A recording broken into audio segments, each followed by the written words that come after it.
Madam గారు సొంతంగా hospital ఏర్పాటు చేసి లివర్కి సంబంధించినటువంటి ఎటువంటి క్రిటికల్ కేసులైనా కూడా వారు ట్రీట్మెంట్ చేస్తున్నటువంటి విధానం ఈరోజు ప్రకాశం జిల్లాలో ఒక బెస్ట్ హాస్పిటల్ అంటే ఏషియన్ హాస్పిటల్ అనేటువంటి పేరు ఈరోజు వచ్చిందంటే అది మేడం గారి యొక్క కృషిని చెప్పుకోవచ్చు.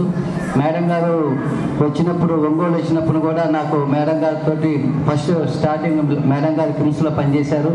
అప్పటి నుంచి నాకు మేడం గారు పరిచయం. ఎప్పుడైనా సరే నేను ఫోన్లో కూడా మేడం గారితో మాట్లాడుతూ ఉంటాను.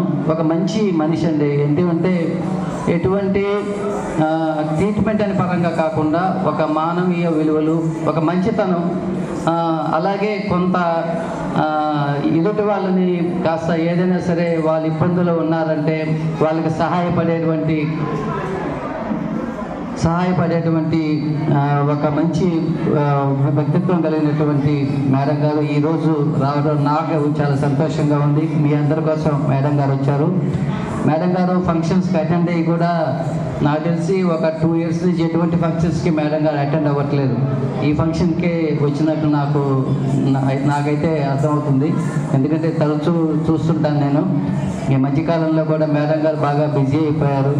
ఇప్పుడు కూడా కేసుల్లోనే ఉండి మీ అందరి కోసం మిమ్మల్ని అందరినీ ఒకసారి ఇంట్రడ్యూస్ చేసుకోవడానికి ఇక్కడికి వచ్చారు. మేడం గారు కూడా మీతో మాట్లాడతారు. ముందుగా ఒక నిమిషం, ఇటీవల కలకత్తాలో మనం చూసాం ఒక జూనియర్ డాక్టర్. ఆ డాక్టర్ని ఒక రాక్షసులు, వాళ్ళ మనుషులుగా మనం చెప్పకూడదు. అటువంటి వాళ్ళు చేసినటువంటి దాన్ని అది చర్య అనకూడదు, అది ఒక రాక్షసమైనటువంటి చర్య. దానికి సంతాపంగా మనందరం కూడా ఒక్క నిమిషం పైకి లేచి ఆ జూనియర్ డాక్టర్కి మనం సంతాపం తెలియజేద్దాం. ప్లీజ్ దయచేసి అందరూ కూడా ఒక్కసారి లేచి నిలబడ. అందరికీ నమస్కారం అండి. ముందుగా బుచ్చేశ్వరరావు గారికి నేను చాలా థ్యాంక్స్ చెప్పుకోవాలి ఈ ఈవెంట్కి నన్ను పిలిచినందుకు. పిల్లలైతే డ్యాన్స్ చాలా బాగా చేస్తున్నారు. అండ్ బుచ్చేశ్వరరావు గారు చెప్పినట్టు కోల్కతా ఇన్సిడెంట్ మటుకి చాలా బాధాకరమైన విషయం. యూజువల్గా గవర్నమెంట్ హాస్పిటల్లో ఎలా ఉంటుందంటే డ్యూటీస్ మార్నింగ్ వెళ్తే మళ్ళీ నెక్స్ట్ డే ఈవినింగ్ కూడా కంటిన్యూ అవుతాడు. ఆల్మోస్ట్ 36 hours కంటిన్యూస్ డ్యూటీస్ చేయాల్సి ఉంటుంది గవర్నమెంట్ హాస్పిటల్లో. ఈవెన్ మన గుంటూరు మెడికల్ కాలేజ్ కానీ ఆంధ్ర మెడికల్ కాలేజ్ కానీ డ్యూటీస్ అలానే ఉంటాయి. ఇవాళ మార్నింగ్ స్టార్ట్ చేస్తే నెక్స్ట్ డే ఈవినింగ్ వరకు డ్యూటీస్ అలా కంటిన్యూస్గా జరుగుతూనే ఉంటాయి. బట్ అలాంటి ప్లేసెస్ మేము ఏదైతే ఒక దేవాలయం లాగా ఫీల్ అయ్యే ప్లేసెస్లో అలాంటి ఇన్సిడెంట్స్ జరగటం నిజంగా చాలా బాధాకరమైన విషయం. బట్ దానికి ప్రభుత్వం తగిన చర్యలు తీసుకోవాలని మనందరం కోరుకుందాం. సో ఈవెన్ మొన్న గుంటూరు మెడికల్ కాలేజ్లో కూడా అంటే ఇలాంటివి జరగకుండా ఉండటానికి కొన్ని స్టెప్స్ అయితే తీసుకుంటారు సూపరింటెండెంట్ డాక్టర్ గారు వాళ్ళందరూ. సో ఇలాంటివి ఫ్యూచర్లో రిపీట్ అవ్వకుండా ఉండాలని మనం ఆశిద్దాం. నెక్స్ట్ బుచ్చేశ్వరరావు గారు చెప్పినట్టు ఫంక్షన్స్ అటెండ్ అవటం అంటే ఫస్ట్ మేము ఎలా ఫీల్ అవుతామంటే పేషెంట్ కేర్ మాకు ఇంపార్టెంట్. ఇప్పుడు ఒక పేషెంట్ వచ్చి మన హాస్పిటల్లో వెయిట్ చేస్తూ ఉంటే మనం ఫంక్షన్కి వెళ్ళి రావటం, పాపం వాళ్ళలో వెయిట్ చేస్తూ ఉంటాం అంటే కొంచెం ఇబ్బందికరంగా ఉంటుంది మనకే. సో అందుకని మ్యాక్సిమం వీలైనంత మటుకు ఈ మధ్యకాలంలో ఫంక్షన్స్కి అయితే అటెండ్ అవ్వట్లేదు. ఇప్పుడు కూడా పాపం చాలాసార్లు కాల్ చేశారు. బట్ ఎనీవే బుచ్చేశ్వరరావు గారికి మీ అందరికీ ఒకసారి కృతజ్ఞతలు చెప్పుకున్నాను మళ్ళీ ఇలాంటి ఫంక్షన్కి నన్ను ఇన్వైట్ చేసినందుకు. సో ఈ రోజుల్లో ఫీవర్స్ బాగా ఎక్కువ ఉన్నాయండి. ఫీవర్స్ వల్ల జాండీస్ రావటం అనేది అంటే వైరల్ హెపటైటిస్ అంటాం మా భాషలో చెప్పాలి అంటే. సో ఈ రోజుల్లో బాగా ఎక్కువగా ఉన్నాయి వైరల్ హెపటైటిస్ కేసులు, అంటే జాండీస్ కేసులు. ముఖ్యంగా ఎందుకు ఈ డిస్కషన్ పెట్టాను అంటే నేను పిల్లలు బాగా ఎఫెక్ట్ అవుతున్నారు. చిన్న పిల్లలు అంటే 10 ఏళ్ల నుంచి 25 ఏళ్ల వయసు ఉన్న పిల్లలకే ఈ వైరల్ హెపటైటిస్ అనే వ్యాధి తొందరగా వస్తుంది. సో దానివల్ల దాని లక్షణాలు ఎలా ఉంటాయంటే ముందు 1 రోజు అరపూట జ్వరం వస్తుంది అంతే. జ్వరం తగ్గిన తర్వాత నుంచి 2 రోజుల తర్వాత వాంతులు అవటం, కడుపులో నొప్పి, వికారంగా ఉండటం, ఆకలి లేకపోవటం, విపరీతమైన నీరసం, అలాగా ఒక 3-4 రోజులు ఉంటుంది. దాని తర్వాత ఒక వారం తర్వాత కామెర్లు అనేవి బయటకు వస్తాయి. సో కామర్లు ఎలా ఉంటున్నాయి అంటే ఇప్పుడు బాగా ఎక్కువగా ఉన్నాయి. అంటే ఇంతకుముందు ఏదో 5 పాయింట్లు 6 పాయింట్లు ఉండేది, ఇప్పుడు 10 పాయింట్లు 15 పాయింట్లు 20 పాయింట్లు అంత ఎక్కువగా ఉంటున్నాయి. సో పేరెంట్స్ బాగా కంగారు పడుతున్నారు. సో దీనికి ఏంటంటే వైరల్ ఫీవర్స్ కాబట్టి మనం ఒక సపోర్టివ్ ట్రీట్మెంట్ ఇవ్వగలం, కానీ డెఫినెటివ్ ట్రీట్మెంట్ అనేది ఉండదు. మనం సపోర్టివ్ కేర్ తగ్గేదాకా మనం వెయిట్ చేయాల్సిందే 2-3 వారాలు. సో ఇది రాకుండా మనం ఏం చేయొచ్చు అంటే, యూజువల్గా ఈ వైరల్ హెపటైటిస్ ఎందుకు వస్తుందంటే కలుషితమైన నీరు ఆహారం తీసుకోవటం వల్ల వైరల్ హెపటైటిస్ అనేది మనకు వస్తుంది.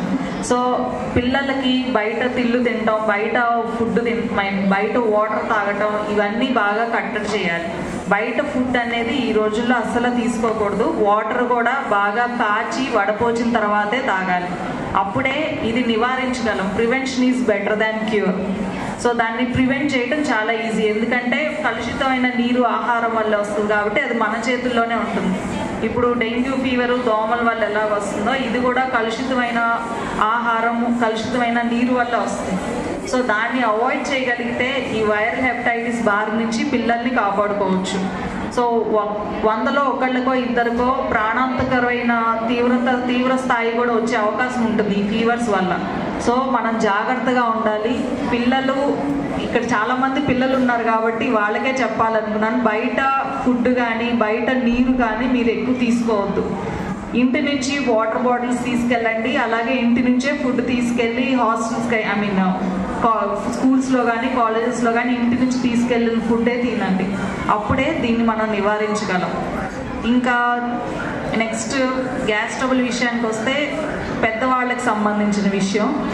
సో షుగరు బీపీలు ఈ రోజుల్లో పెద్దవాళ్ళను, ఒకప్పుడు షుగర్ బీపీలు అంటే 40, 50 లేకపోతే 60, ఇప్పుడు షుగర్ బీపీలు అంటే 30 ఏళ్ళు 35 ఏళ్ళు అంత చిన్న వయసు వాళ్ళకే షుగర్ బీపీలతో ఎఫెక్ట్ అవుతున్నారు. వాటి వల్ల అందరికీ గ్యాస్ ట్రబుల్ అనేది బాగా కామన్ అయిపోయింది. సో ఒకే ఒక్క లైన్లో చెప్పాలి అంటే టయానికి తినడం, టయానికి పడుకోవటం, రోజు 1 గంట వ్యాయామం చేయటం, ఇవన్నీ చేస్తేనే మీకు ఫ్యూచర్లో గ్యాస్ ట్రబుల్ రాకుండా ఉంటుంది. వచ్చినా కానీ మినిమంలో తగ్గిపోతుంది. సో ఇంకొకటి ముఖ్యంగా stress, physical are mental stress ఎక్కువగా ఉంటుంది ఈ రోజుల్లో.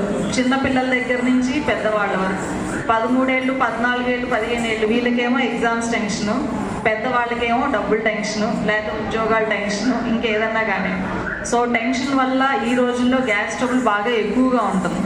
సో ఫిజికల్ మెంటల్ స్ట్రెస్ తగ్గాలి అంటే రోజు 1 గంట వ్యాయామం చేయడం అనేది చాలా అవసరం.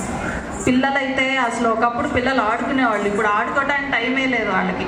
పొద్దున 7ంటికి వెళ్తారు, రాత్రి 9ంటికి ఏమో ఇంటికి వస్తున్నారు. ఇంకా వాళ్ళు ఆడుకునేది ఎక్కడ, వాళ్ళకి అంటే మెంటల్ స్ట్రెస్ బాగా ఎక్కువగా ఉంటుంది, ఫిజికల్ యాక్టివిటీ లేకుండా పోతుంది. సో దీనివల్ల వాళ్ళు చాలా ఎక్కువ ఇబ్బందులు పడాల్సి వస్తుంది. ఈ రోజుల్లో గ్యాస్ట్రోఎంట్రాలజిస్ట్ దగ్గర ఓపీలు ఎవరు అంటే పిల్లలే.